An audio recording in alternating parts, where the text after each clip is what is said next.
good morning. So today is Tuesday and it's our last day today here in Holiday Inn Express Beijing Dongjimen, or our last day today here in Beijing. So later, lilipat na tayo ng Shanghai and we will be staying there for another 3 days. So yeah, so ngayon mag-breakfast na tayo kasi super Tom Jones na ako. Let's go! So today is Tuesday, our last day here, last breakfast. And ayan, sobrang daming tao. Shanghai Hongqiao Station. 这是个水平线。这次呢不是我的，我也不喜欢。那也是小孩子，那他爸爸本次列车全列禁烟，车厢和厕所内设有烟斗报警装置，吸烟引发火情并危及行车安全，违者将依法。Please look up the service guide by scanning the QR code on the handrail or talk to the attendants. Smoking is strictly forbidden on this train. Okay guys, so Do not lilipat na touch the tayo sa devices with red marks Shanghai so as from to Beijing. avoid So any accident. 11:18 humabot ako. Dumating ako kasi mga quarter to 11 and ang hirap mag-book online, kina-cancel sa trip.com. So personally na lang ako bumili. Nakaabot naman pero yung gusto kong oras wala na. Puro mahahaba na lang yung time. So wala tayong choice. Gusto kong mag-train. It's all in my experience. Actually guys, hindi ko na na-video yung terminal, south terminal ng train station nila. Sobrang ganda. Ang laki niya. Di hamak na mas maganda pa dun sa international airport natin. To think na train lang siya. Kaya na nagmamadali kasi ako. And syempre unahin natin kung paano tayo agad makakasecure ng ticket. And syempre diba naka-Alipay pa yun, etc. And then nag-Google Translate pa ako. So para lang mabilis lahat-lahat. Kaya sa hindi kayo intindihan. And then, hindi puno tong train namin. Pero nasa, as usual, window, favorite part ko yan. Sa aeroplano, kahit saan. Gusto ko sa window. So, parang abutin ko ng 5 to 6 hours na trip. Kasi ito na lang yung earliest na available. And then, siguro sa peso, more than 5,000 pesos din siya. Oo. Pero kasi naman, bullet train naman kasi. So, wala na traffic. Dire-diretso na lang siya. Nandito na tayo sa Shanghai. Actually, railway station. So, punta na tayo sa hotel natin. Actually, it's 5:45 na. Okay, so, nandito na tayo sa Holiday Inn Express. Shanghai, Jing'an Temple. So, yeah. So, 6th floor daw, pero 8607. Okay guys, so welcome to Holiday Inn Express. Shanghai, Jing'an Temple. So, quick room tour lang tayo. So, meron tayo ditong hanger, and then, of course, ang ating small or mini ref.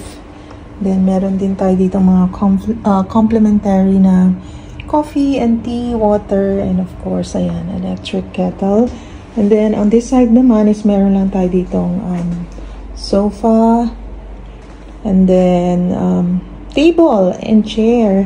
And then, meron din tayo ditong king size bed. And then, eto, meron din tayong pagkalaki-laking TV. Actually, gabi na ngayon. So, it's 7:25. So, wala na tayong makikita outside. So, it's against the light na.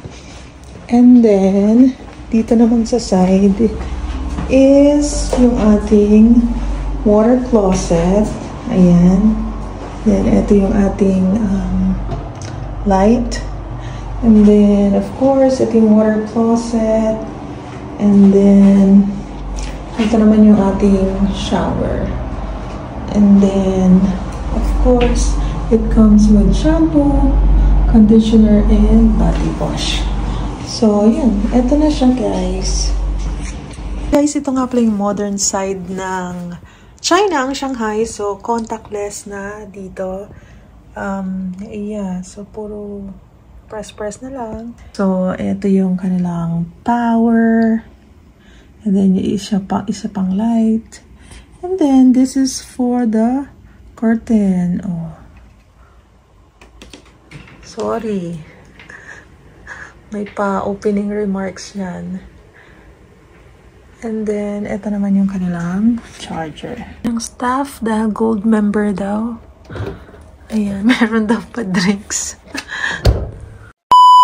Good morning, Shanghai. So, nakakatawa tong hotel na to. Holiday Inn Express, Shanghai Jing'an Temple. So, everything is contactless. So, including the curtain. Ayan. Try na rin natin tong isa pa. Ayan. Pero napaka-gloomy ng weather dito. Compare sa Beijing na super duper ganda ng weather.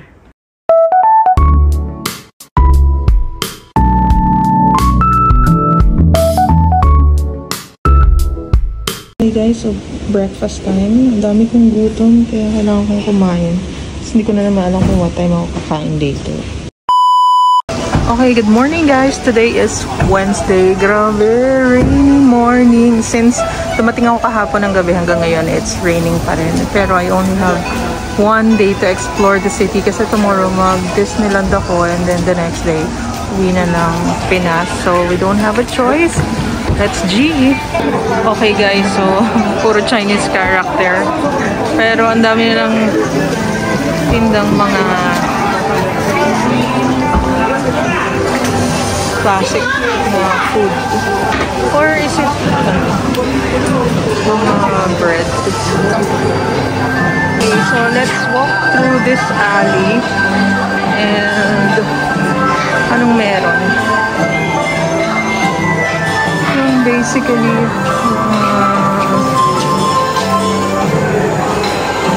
amoy ointment. Pag Chinese nila, parang ganun. So, ayan. Okay, I love SH. And then,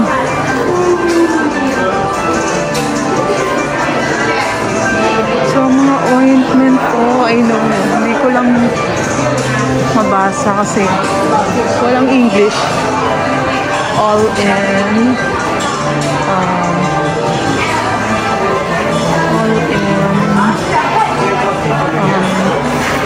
Chinese. Ano lang, pero dumi pa rin tao guys. Ito kasi mga well-preserved din nila mga temple. And of course guys, kung merong modern Shanghai, so ito naman ang old Shanghai.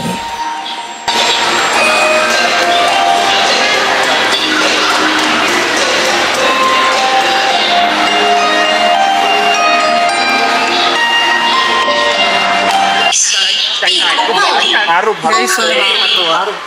Kanya-kanya silang setup ng mga selfie stick.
Okay guys, so nag-buy na tayo ng ref magnet. So ano lang yan, Shanghai and then Beijing. Okay, so right now nandito naman tayo sa Yu Garden Pond in the Yu Garden Tourist Mart. So nandito din yung Shushin Ting, yung famous na tea house dito but currently under renovation. Lakad-lakad lang tayo dito. Bakit tayo mag-change destination? Actually, may isa akong gustong puntahan yung Water Town. Yung pakalayo So,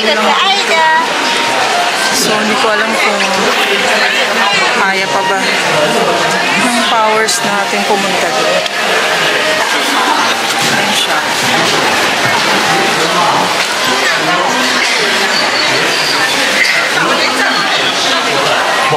Actually guys, mas maraming pumupunta dito kapag gabi kasi bukas na yung mga colorful na lights. So, mas maganda na siyang tingnan. Mas ma-appreciate na. Sushin Tea House. So, ayun na nga guys. As I've said earlier, so under renovation siya. Grabe, it's getting dark lalo. And it's lunch time. So,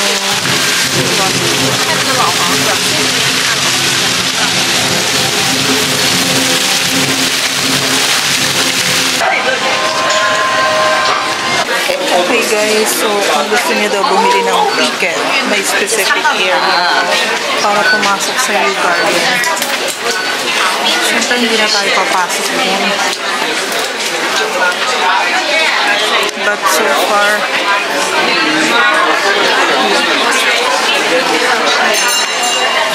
ito yung parang street, square dito sa Yew Garden. Malaki rin kasi ito, parang complex. So, iba't ibang area. Yung pwede nyo rin puntahan. Ito may mga bread sila. Grabe guys, sobrang bango. Kaya lang, buffet breakfast ko lang. Hindi kaya ng hours ko lang. Kumain agad. Agad-agad.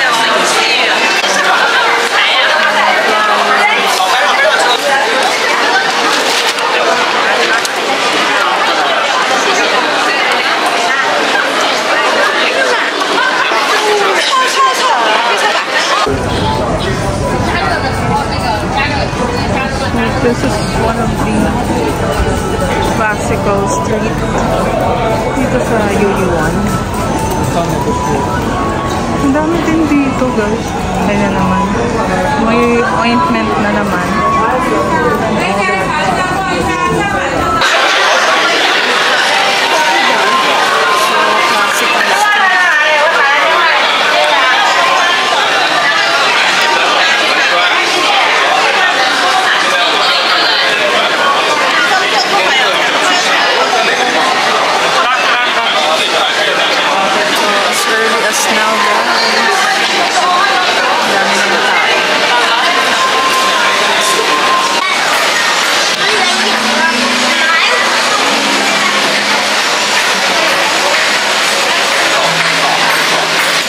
Okay guys, so ngayon nandito naman tayo sa Golden Square. Alam niyo, ang dami na nating napuntahan, pero feeling ko parang pare-pareho din sila lahat.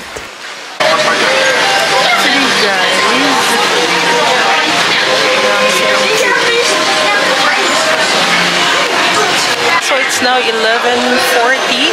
So nandito tayo sa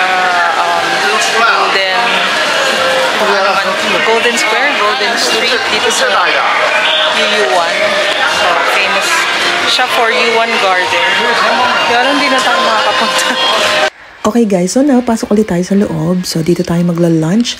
So, I think punta na lang tayo dun sa food court inside bago tayo pumunta ulit sa another location.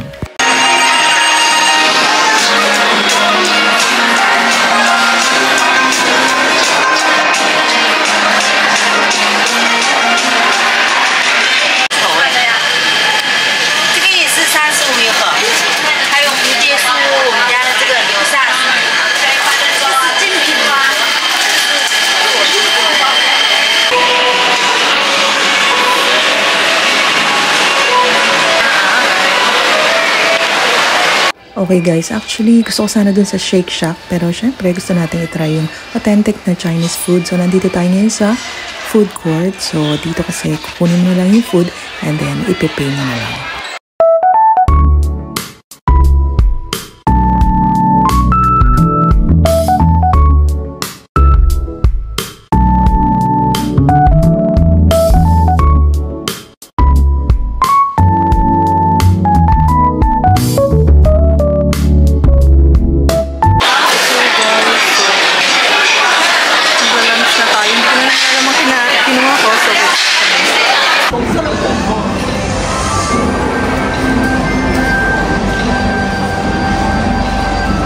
Ayan, actually may chocolate museum. Oh guys, ano pang hinihintay nyo? Bili-bili na.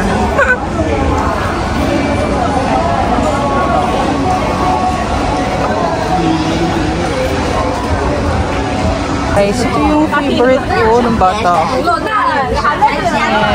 And so many flavors.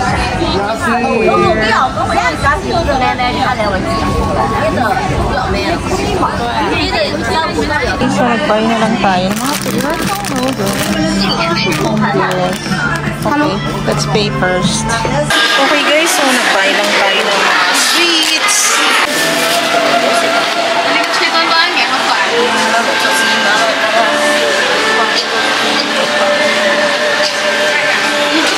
Okay, so I think bilis na tayo dito. So, try naman natin sa ibang location. So, this is the largest Starbucks Reserve Roastery here in Shanghai.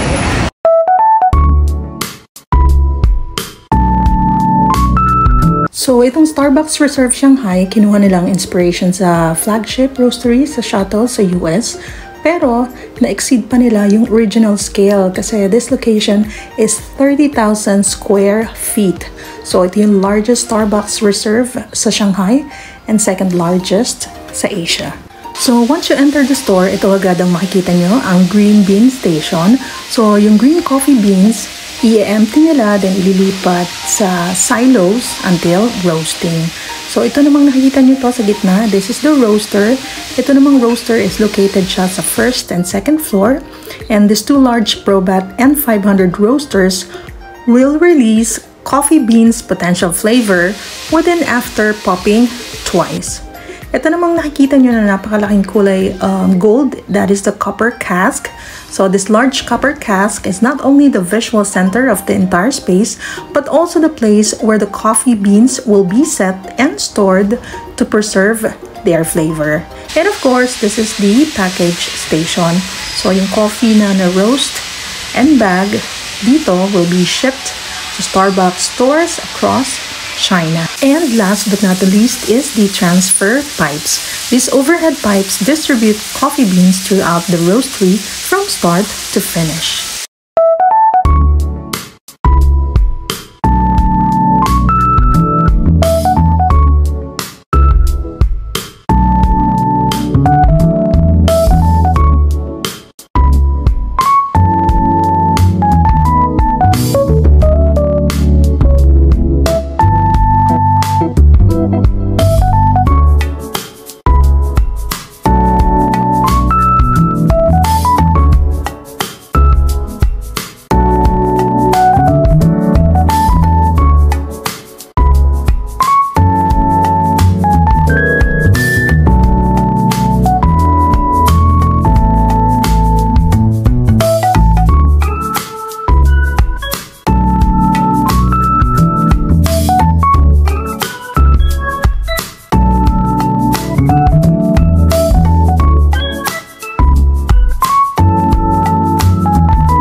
Bund, Shanghai. Ayan guys, actually, pilit ko na lang inilalaban. Maghapon, umuulan, umaga, hanggang gabi. And right now, it's 4:30 p.m. Grabe yung fog. Yeah, bahala ko pa naman. Sanang mag-cruise mga around 6 or 7. Para sabi ko, madaanan lahat. Tapos may mga lights, yung mga hotels, buildings. Itong The Bund, guys, is located here sa Huangfu, and that's Huangfu River. And then this modern skyscrapers facing us, including the Oriental Pearl TV, is located in Lujia Shui in Pudong, which is the financial business district of Shanghai. Doon naman sa other side, makikita nyo yung mga buildings, may European influence. Yung style niya is parang kahawig sa mga European cities. So merong Gothic, Baroque, Neoclassical, Romanesque, Art Deco, and Renaissance architecture. So bilang nakapunta na rin naman tayo kahit papano sa Europe and UK, I must say, pag tiningnan mo talaga itong area na to, di mo akalain na nasa Shanghai ka lang pala. And since this is one of their iconic site, etong The Bund, so hintayin natin magabi. And then tingnan natin tong stretch na to kapag puno na siya ng mga city lights. And actually, ang dami kong gustong puntahan dito sa Shanghai. Wala lang na talagang oras. Pero if given a chance, malay mo in the near future, makabalik ulit tayo and mapuntahan na rin natin yung iba pang mga places.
Okay, right now guys, it's past 8 p.m. So uwi na tayo.